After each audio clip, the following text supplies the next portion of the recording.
But first, there is new reporting out today that Trump's former TV and real-life lawyer, Rudy Giuliani, was warned by the FBI in 2019 that he was the target of Russian spies.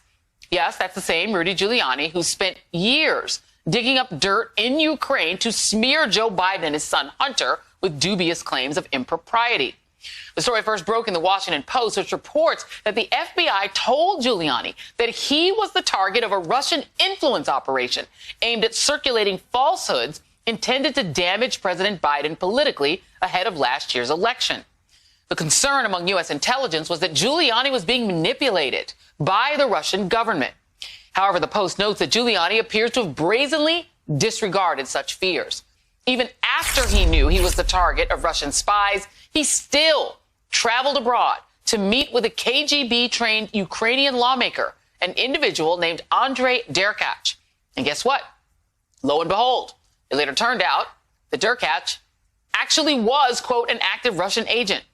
That's according to the Treasury Department, which sanctioned Derkach in September of 2020 for foreign interference to undermine the 2020 U.S. presidential election. In other words, we now know that the FBI clearly had good reason to warn Giuliani.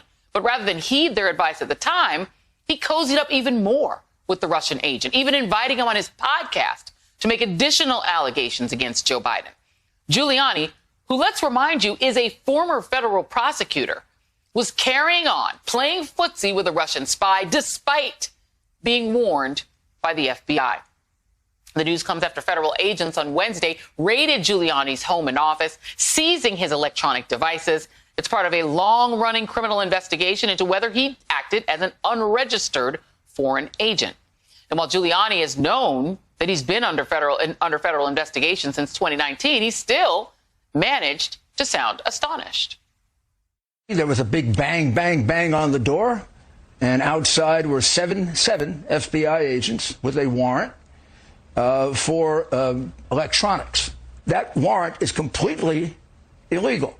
The only way you can get a search warrant is if you can show that there's some evidence that the person is going to destroy the evidence or is going to run away with the evidence. Well, I've had it for 2 years and I haven't destroyed it. And they also got it from the iCloud. Now, of course, as a former federal prosecutor, Rudy Giuliani knows that this is how it goes. A judge signed off on that warrant, meaning that there's probably cause that a crime has been committed. Then Giuliani went on with Lil Tucker to make this very broad denial. I can tell you, I never, ever represented a foreign national. In fact, I have in my contracts a refusal to do it. I have never represented a Ukrainian national or official before the United States government. I've declined it several times. I've had contracts in countries like Ukraine. In the contract is a clause that says I will not engage in lobbying or foreign representation. Giuliani says he's never represented a foreign national, but the public record shows he had plenty of unscrupulous foreign clients. According to NBC News, his international dealings appeared to blur the line between consulting and lobbying. And according to the Washington Post, he had foreign clients while he was also representing Donald Trump, while Trump was president. Not only that, but in February of 2019, Giuliani almost struck a deal to represent the very same Ukrainian former prosecutor who was feeding him disinformation on Joe Biden.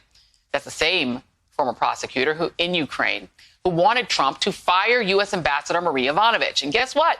Trump did just that at Giuliani's urging. Yovanovitch's ouster is now a focus for federal investigators who are trying to determine whether Giuliani acted as an unregistered foreign agent.